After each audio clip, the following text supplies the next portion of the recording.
Kali ini saya akan memperkenalkan teman-teman saya terlebih dahulu. Yang pertama, Muhammad Reza Azari. Yang kedua, Siti Hajar. Yang ketiga, Windy Evi Novianti. Dan yang keempat, Siva Fuji Rizkia. Pada video kali ini, kami akan membahas mengenai analisis morfologi cendawan dan bakteri pada keju. Penelitian ini bertujuan untuk mengetahui Untuk selanjutnya yaitu bahan dan cara kerja yang digunakan pada praktikum kali ini. Untuk bahan yang digunakan pada praktikum kali ini yaitu adalah keju. Nah, kalian bebas mau pilih keju apa saja, yang penting itu adalah keju. Nah, pada saat sudah ada kejunya, ya, jadi si kejunya ini kalian bagi menjadi 6 bagian, ya. Kalian bebas mau potong seperti apa, yang penting kalian bagi menjadi 6 bagian.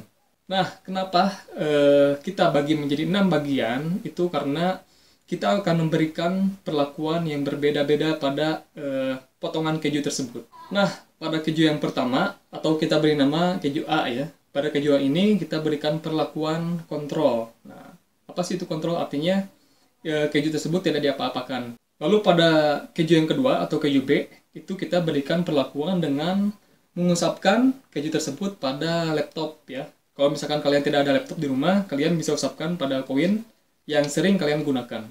Lalu untuk perlakuan yang ketiga, itu kalian usapkan pada dinding kulkas kalian, ya. Usapkan saja pada bagian yang kotor. Ya. Oke, untuk perlakuan yang keempat, itu kalian, ya, pada keju D itu, kalian usapkan pada tangan yang kotor atau tangan yang belum cuci tangan, ya. Bebas, boleh tangan kalian ataupun orang-orang di sekitar kalian.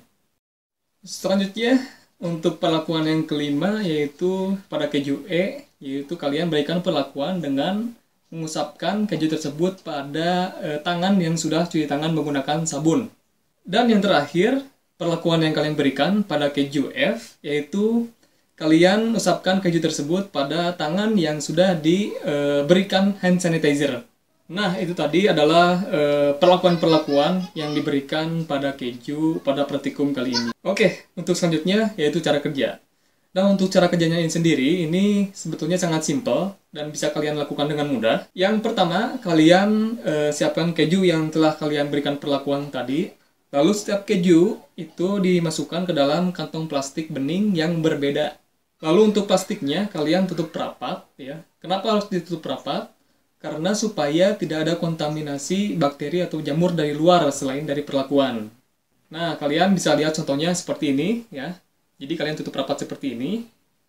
Oke, untuk step selanjutnya, yaitu setelah kalian bungkus keju tersebut dengan plastik bening, kalian simpan keju tersebut, lalu kalian mulai amati keju tersebut ketika keju tersebut mulai ditumbuhi oleh jamur. Pada praktikum ini, kami menguji 2 kali percobaan. Pada tabel 1, hasil pengamatan cendawan pada keju dari perlakuan 1 sampai 6 tidak adanya cendawan. Kemudian, pada tabel 2, hasil pengamatan bakteri pada keju tidak terdapat adanya bakteri. Selanjutnya, pada tabel 3, hasil pengamatan pada keju tetap utuh dilihat dari warna, tekstur lembut dan padat, serta aroma keju yang hilang. Lihat pada tabel 2 hasil pengamatan bakteri pada keju. Hasil menunjukkan tidak adanya bakteri pada masing-masing perlakuan. Karena pengamatan dilihat melalui indera langsung, tidak adanya ciri-ciri koloni pada 6 perlakuan keju tersebut. Dilihat pada tabel 1 hasil pengamatan cendawan pada keju, di mana hasil menunjukkan tidak adanya cendawan pada masing-masing perlakuan. Pada umumnya, kebanyakan semua kapang bersifat aerobik, yaitu membutuhkan oksigen untuk pertumbuhannya. Pada pengamatan yang dilakukan, keju disimpan dalam plastik rapat yang memungkinkan udara tidak masuk. Oleh karena itu, kapang tidak tumbuh pada keju tersebut. Keju tidak bisa bernapas dan tidak menyerap oksigen. Hal ini menyebabkan rasa pada keju rusak. Akibatnya, pada hari ke-6, harum pada keju pun berkurang. Pada komposisi keju terdapat pengawet, yaitu asam sorbat yang digunakan untuk mencegah pertumbuhan kapang. Bahan pengawet kapang adalah zat aditif dengan tujuan utama untuk menghambat pertumbuhan dan aktivitas mikroorganisme baik bakteri, kapang, dan hamir sehingga dapat memperbaiki penampakan, tekstur, dan daya simpan yang sangat lama. Bal bermanfaat untuk meningkatkan kualitas dan keamanan pangan melalui penghambatan secara alami terhadap flora yang berbahaya yang bersifat pembusuk atau patogen. Penambahan bal yang ada pada komposisi keju ini untuk mempertahankan keju sehingga pada 26 hari tidak terdapat tumbuhnya cendawan. Pada semua perlakuan keju, semakin lama disimpan dalam plastik memiliki tekstur yang lembek dan lembab. Namun keberadaan kapang diperoleh negatif.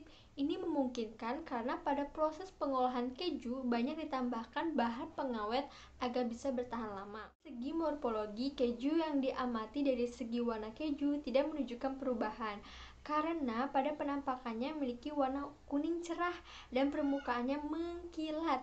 Hal ini disebabkan oleh penambahan minyak nabati pada saat proses pembuatan atau produksi karena untuk mencegah terjadinya evaporasi dan melindungi keju dari gangguan mikroorganisme yang merugikan. Pengamatan kedua ini menggunakan jenis keju cheddar yang berbeda jenisnya dengan pengamatan sebelumnya dengan 6 perlakuan yang sama dan dilakukan selama 23 hari pengamatan.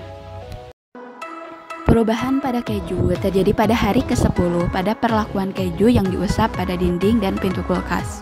Untuk perlakuan lainnya, keju hanya berubah warna menjadi sedikit orange. Pada perlakuan keju yang diusap pada dinding dan pintu kulkas, terdapat jamur dengan hifa berwarna hijau. Dikarenakan pada pintu dan dinding kulkas banyak terkontaminasi oleh tangan yang menyentuh gagang pintu dan dinding kulkas tersebut, sehingga tumbuh jamur pada perlakuan. Setelah 23 hari pengamatan, semua perlakuan mengalami perubahan.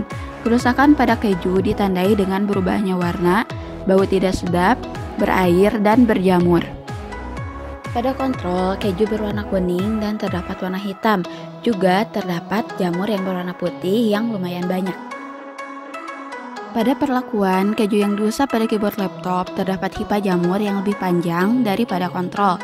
Keju berwarna orange dan beruap, dan terdapat bagian keju yang berwarna hitam.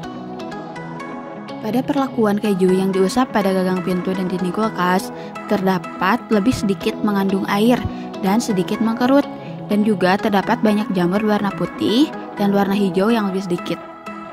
Pada perlakuan keju yang diusap pada tangan yang belum dicuci, keju ini yang paling lembab dan banyak mengandung air. Terdapat jamur berwarna putih dan keju sangat berwarna orange. Pada perlakuan keju yang diusap pada tangan yang dicuci oleh sabun, merupakan perlakuan yang paling sedikit terdapat jamur dan hanya berubah warna menjadi orange. Pada perlakuan keju yang diusap pada tangan yang sudah memakai hand sanitizer, terdapat jamur sedikit dan berkelompok kecil dan juga berwarna orange. Produk berbahan susu salah satunya adalah keju, yang merupakan bahan pangan yang kaya akan nutrisi dan memiliki kadar air yang tinggi. Oleh karena itu, sangat rawan sekali terkontaminasi oleh mikroorganisme dan mempunyai sifat mudah rusak. Faktor lain dikarenakan penyimpanan pada suhu ruang dan kelembaban yang tinggi.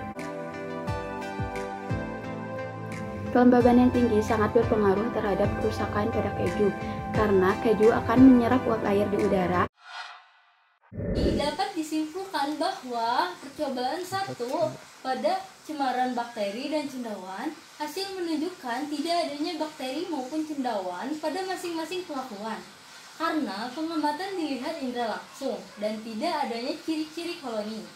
Pada umumnya, kebanyakan kapang bersifat aerobik, yaitu membutuhkan oksigen untuk pertumbuhannya, serta penggunaan bahan pengawet adalah untuk menghambat pertumbuhan dan aktivitas mikroorganisme, baik bakteri, kapang, dan kamir, sehingga dapat memperbaiki penampakan, tekstur, dan daya simpannya. Sedangkan dari segi morfologi, keju memiliki warna kuning cerah dan mengkilat di sepanjang permukaannya. Hal ini disebabkan oleh penambahan minyak nabati pada saat proses produksi. Percobaan 2. Pengamatan pertama dan kedua memiliki hasil yang berbeda, dikarenakan jenis keju cheddar berbeda dari segi bahan baku. Pada perlakuan kedua diusap pada dinding dan pintu kulkas, yang merupakan perlakuan pertama yang tumbuh jamur. Jamur paling sedikit pada perlakuan keju diusap tangan yang dicuci dengan sabun.